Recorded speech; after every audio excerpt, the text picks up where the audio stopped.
Y'all, we're just going to keep things moving right along. Your next comic coming to the stage came on down from Chattanooga, Tennessee as well. Put your hands together for Jeff Greenspan!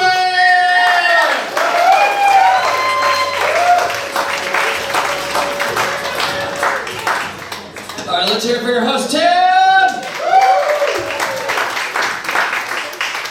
How y'all doing tonight? All right. Do you know who I'm supposed to be? Who am I supposed to be? Jeff Bezos. Wrong. I'm slutty Jeff Bezos. I can't see anything through these. Contrary to what the costume might make you believe, I don't think you should shop at Amazon at all. I think you should keep your human slavery local and go to Walmart. That's where you should be going. I just read recently that 2 people who work at Walmart got married at Walmart. You saw that too? When I first saw it, I got so disgusted, and I said, you know what, no, Jeff, that's a good thing. That was the first time Walmart did not try to break up a workers' union. That's great. Good for them. I think workers gotta stick together. That's what Jeff Bezos would say. Do you agree? Workers gotta stick together? Yes? Wow. This union rally is not going anywhere today. I think workers gotta stick together. That's why every time I see striking picketers, I always have my Uber driver honk to show my support. You have to really support them. Uber's been testing driverless cars. Have you seen that? One of these driverless cars killed somebody in Arizona. It killed a woman named Elaine Hirschberg. And what's so weird is a week before that happened, Elaine deleted Uber, and then Uber deleted Elaine. So I think that was a revenge thing happening over there. As the host said, I'm from Chattanooga, but I moved there a year ago from New York City. Okay, thank you. I know where I am, I understand. This is the time of year I really miss New York. I miss New York in the fall. It's lovely. I love watching the homeless people change color. It's my favorite time of year. I'm adjusting to the South. I didn't know that you can smoke indoors in some places. I'm not used to going into a bar and smelling freedom. That's unusual to me. In New York City, they've made it illegal to sell vapes. And I think it should be illegal to actually vape in New York City. Because I think New York City is supposed to smell like piss and despair. Not strawberries and mangoes. If you want to vape in New York City, they should make you vape odors indigenous to the area. Like a vomited margarita from a college freshman. Oh, what is that, Lower East Side you're vaping? I like that smell. I turned 51 years old here in the South. Thank you very much, thank you kindly. I think I'm doing all right. I shaved my beard off for this. I can see my face. I think it looks all right. Here's what I've been doing for my skin, if you want to look into it. I've been doing this for years. The very first thing I do the minute I get out of bed is I don't have kids. Very first thing.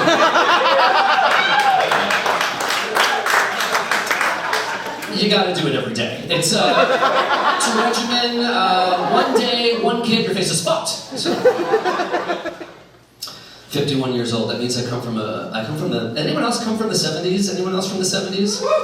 The 1970s. I want to make sure there's no one here from the future. Alright. The 70s was a time that you could hit your kids. Actually, you know what? The 70s was a time when you could hit other people's kids. It was open season on children when I was growing up. Sometimes there wasn't time to do all the hitting at home. We'd have to hit in the car to where we were going. Because that's what you did in the 70s. You took your family out and you'd hit them.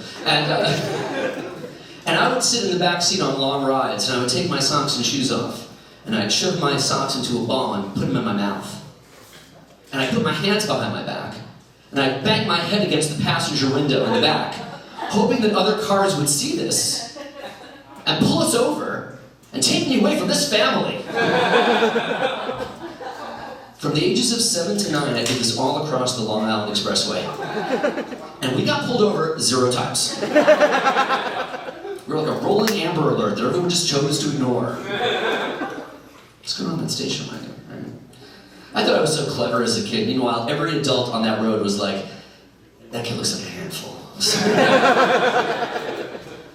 51, my dad used to hit me with a belt. It was the 70s, it was a beaded belt, it didn't hurt very much. He did make me glue the beads back into the belt for the next beating, which I thought was a little callous, Dad. But later on in my life, my dad was on his deathbed and I flew down to Florida to say goodbye to him, and he apologized for everything, and of course I forgave him. And I went up thanking this man, and he thanked me, and we had this incredible moment of closure. And then he lived. He made a complete recovery. You ever leave your office with a coworker and you say goodbye to each other and then you realize you're both walking the same way in the parking lot? You got nothing to say to each other anymore? That's me and my dad for the rest of our lives. Like I said, 51, I come from a different time. I'm not proud of this, but when I was growing up, I went to a very racist school. I was homeschooled. And they were terrible. When I was around 14, I was starting to date. My parents said, Jeff, now that you're dating, we expect you to bring home someone like the family. I said, like the family? You mean emotionally distant? What do you mean, like the family? They said, no, Jeff, we just wouldn't expect you to bring home a black girl. And I was really disappointed, but I did what they said. I never brought home a black girl. But I did bring home a lot of black guys. And you know what? After that, my parents would have been thrilled if I brought home a black girl. I think my homosexuality made them more progressive when it comes to race.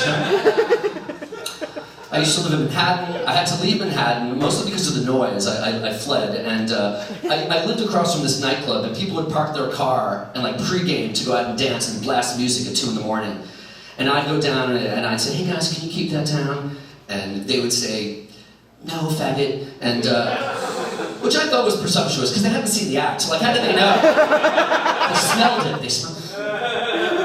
But I found a way to get them to cooperate. What I did is I created a fake 3-year-old daughter.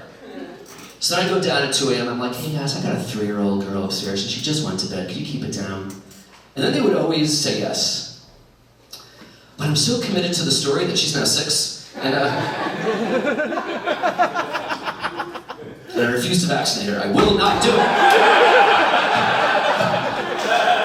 I don't want some fake kid with fake autism running around my house. Some people don't like the gays. They don't think that we should be able to have kids or adopt. And I think this is amazing. There was a study done in New York City, and it turned out it didn't matter if the parents were 2 men or 2 women or a man and a woman, as long as the child was raised by a loving Jamaican nanny. Everything was fine.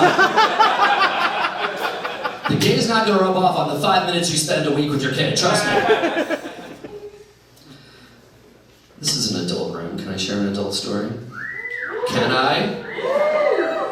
If you don't like it, remember this is Bezos talking, alright? Slutty Bezos.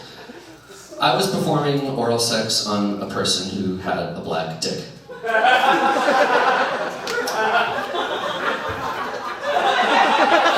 All of it was black. The whole thing was black. And in the middle of it, he said, you like that N-word dick?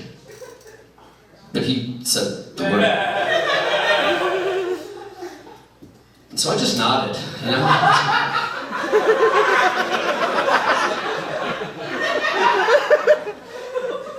Which is kind of what I was doing already by sucking dick. I was in mid-nod when the question was posed. And he said, well, say it.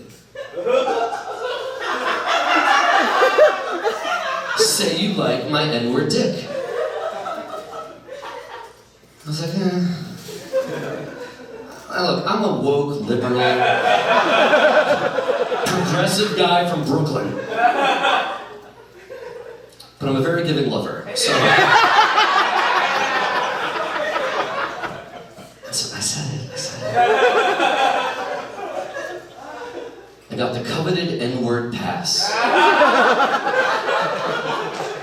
So many white dudes want the N-word pass. But what are y'all willing to do to get it?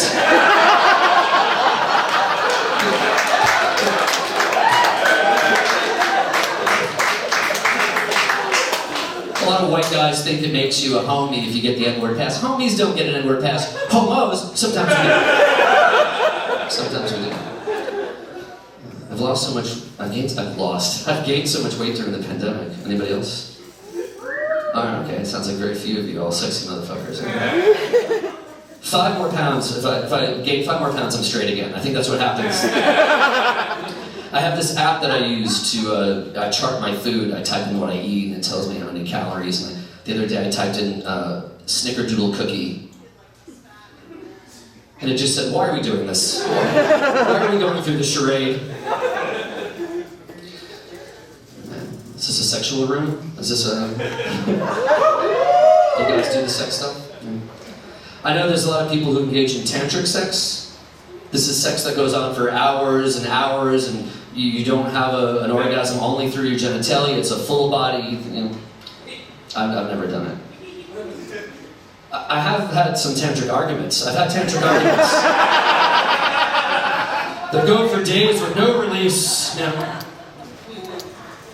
the release in a tantric argument is hearing someone say you're right. That's... But you gotta hear a lot of butt first. There's a lot of butt play in tantric argument.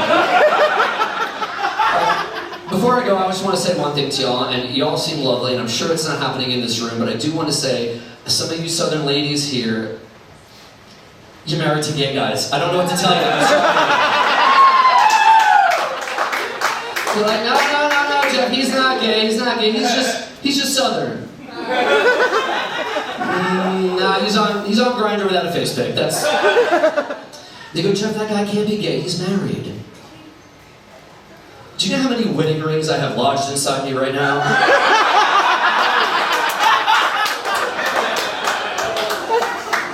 I shit gold, alright? Like a proper Jew. People bump into me on the street, I'm like Sonic the Hedgehog, there's rings everywhere.